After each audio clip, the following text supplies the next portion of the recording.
How does the Bible point to Russia as the country that will take over the world? In Revelation 13:7, it says, "The beast will make war against the saints, and will overcome them, and will gain power over every nation." Now, this war against the saints would mean against the countries predominantly Christian, because saint refers to the Christians, and you could say to the Jews also. Now, this war that delivers all nations to the conquering nation, the war is suggestive of world war, because he gains control over every nation, in other words, over the world. And world war is suggestive of nuclear war. So we have the implication that one of the two superpowers is the country that will wage this war against the Christian countries. Now, if a non-superpower tried to take over the world by making war against the Christian countries, one of the two superpowers could defeat that nation, because it is not a superpower. And so this eliminates all the nations of the world except the two superpowers, which are America and Russia. Now, if we discount America, because America is not about to try to take over the world by waging war, we have Russia as the obvious choice by default, by the process of elimination. So Russia stands out as the obvious choice as the nation that will take over the world. Now, there is another way to arrive at Russia as a country that will take over the world, and I'm talking about Daniel 7, verse 8. Here we have 10 countries in Western Europe that used to belong to the Roman Empire. They were the geography of the Roman Empire, but verse 8 is much later than verse 7, which is about the ancient Roman Empire. In verse 8, instead of one Caesar ruling these 10 areas, these areas have, each one has become a sovereign nation with its own ruler. And then an outside nation comes up among them, the 10 nations, and this is the return of the Roman Empire, because 10 rulers are replaced by one man, just like in the days of the Roman Empire, one man, one Caesar ruled all 10 areas, actually much more than these 10 areas, these 10 countries. But my point is that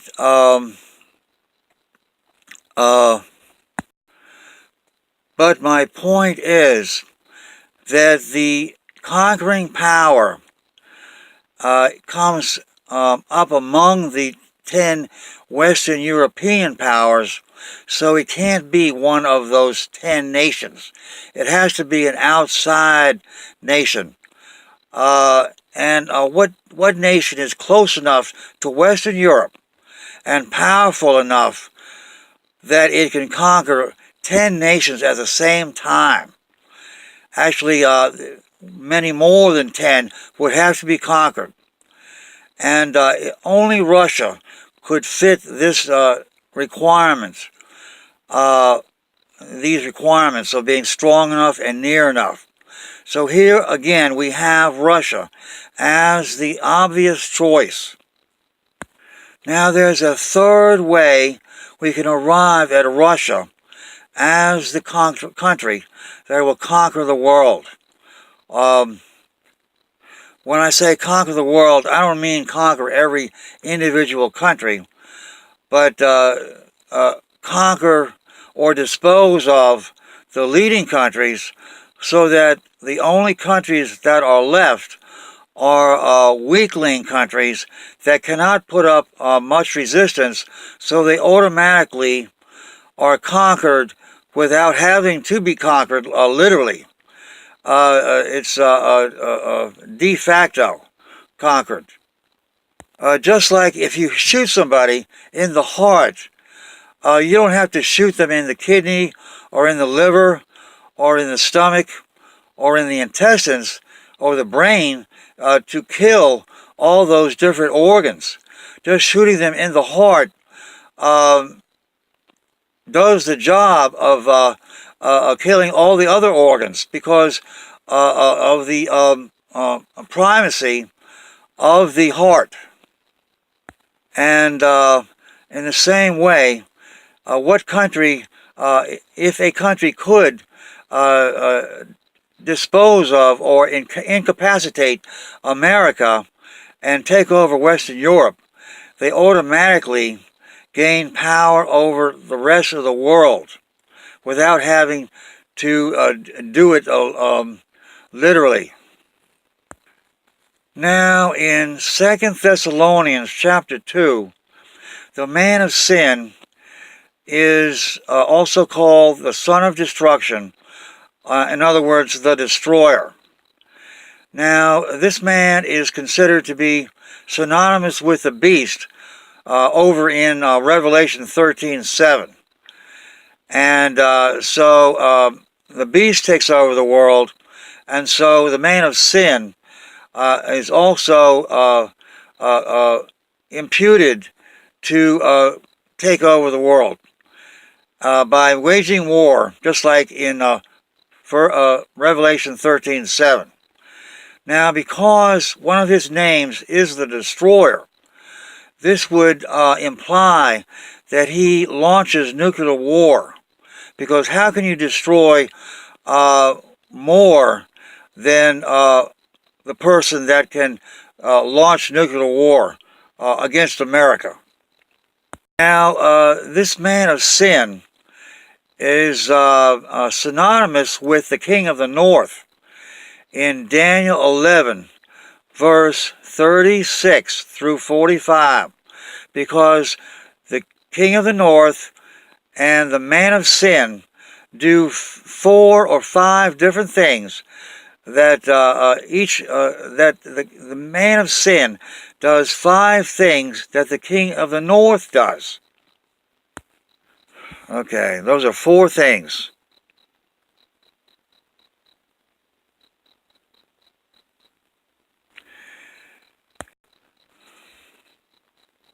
Okay, those are 5 different things.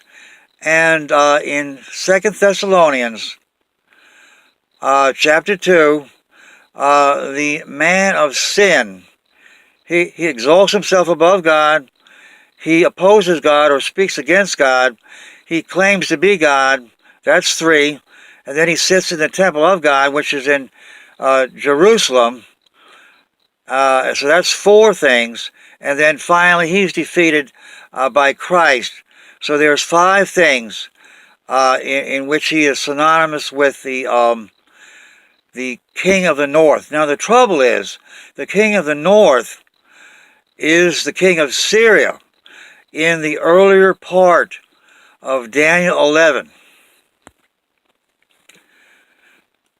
The king of the north in the end, at the end, the last part of Daniel 11, before he invades Israel, like the other king of the north in Ezekiel 38 and 39.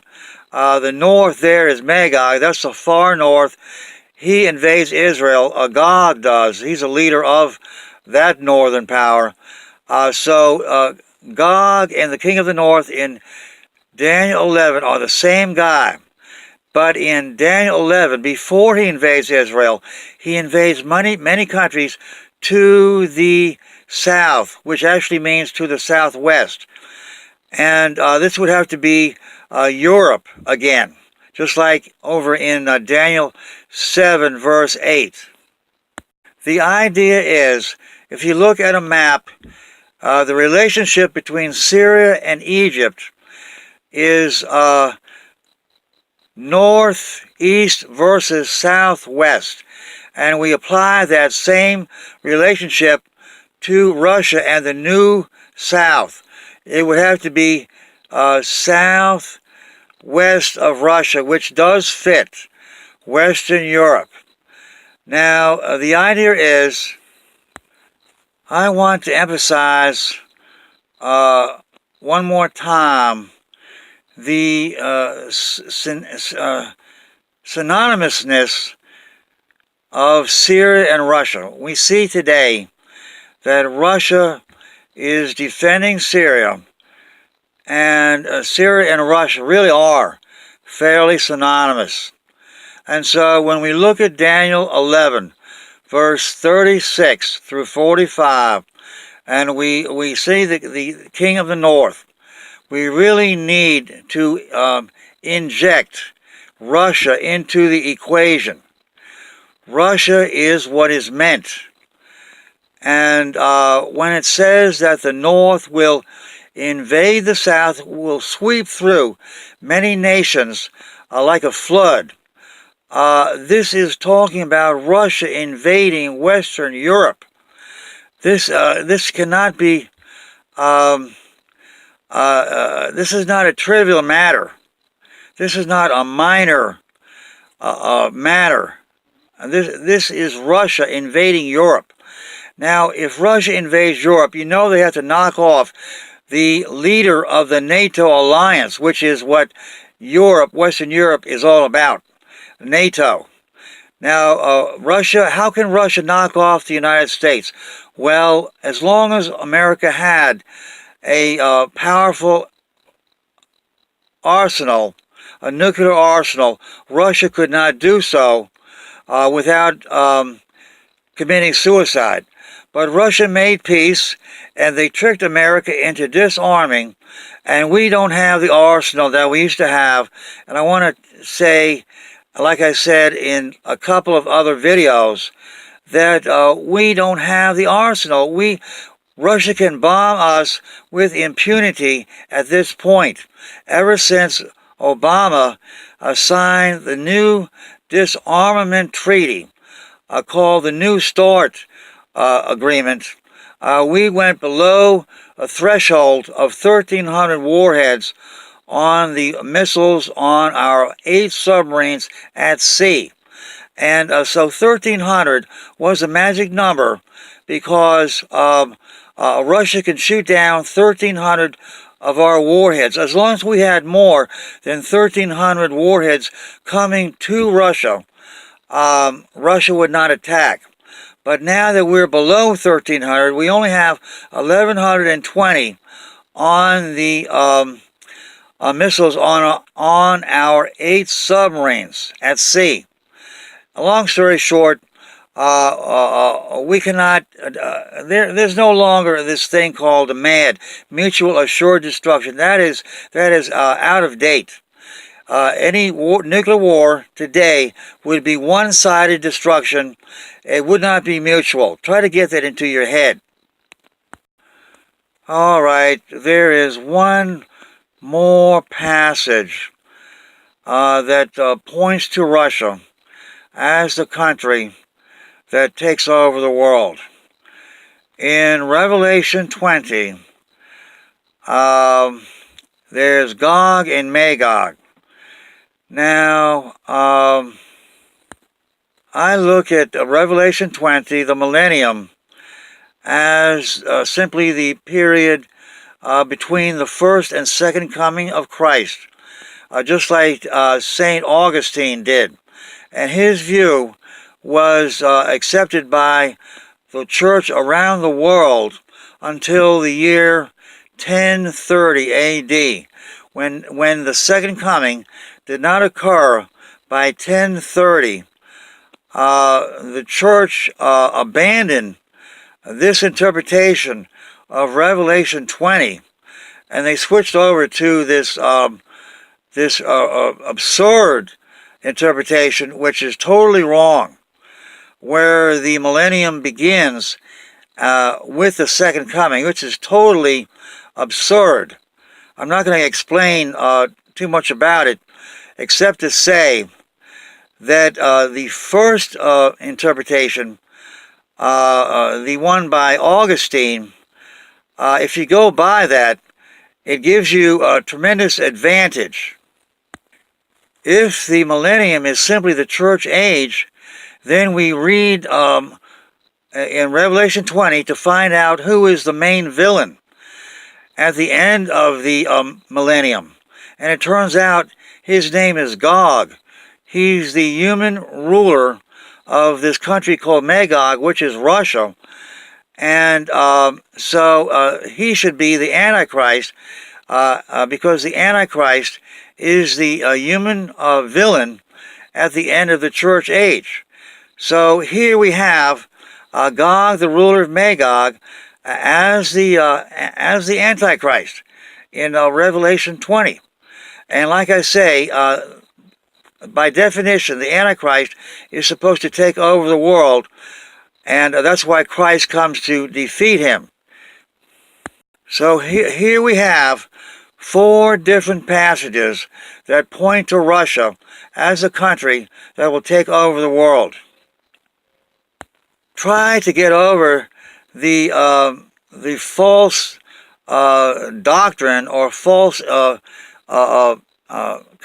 conventional wisdom that Russia has changed into a democracy or a mere authoritarian government. Russia never really changed. It wasn't that they began to become democratic and then they went back to dictatorship. The government never really changed because the KGB never gave up power. All the state-run industries, when the country supposedly went capitalist, all they did was give these industries to KGB agents, and they became billionaires. And so the same people that held power, the same gang, they continued to hold power. And for example, this guy Mikhail Khodorkovsky, he was a young communist, and so they gave him the oil industry, and they thought he would be loyal. It turned out he became a Democrat, and he started giving money to Democratic parties, and so they took his company away from him and threw him in prison. And that shows you that the KGB still runs things, and so don't believe that Russia started to become democratic. Gorbachev, the whole thing, he never gave up power. He's still in power behind the scenes. Yeltsin was his front man. Putin is his puppet right now. Gorbachev is 87 years old. You know he's doesn't have much time left. He is sort of like the devil in Revelation 12. It says he knows his time is short. Well, anyway, Gorbachev knows his time is short. He's going to attack soon, and that's one reason why I say this year really should be the year for us to expect the Russian attack And then Russia will rule the world for only 5 months. 5 months is the length of time that the siege of Jerusalem, the Roman siege of Jerusalem, took 5 months. And there's two tribulation periods put back to back in Matthew 24. Verse 29 says the second tribulation comes immediately after the first tribulation. Now, why would that be?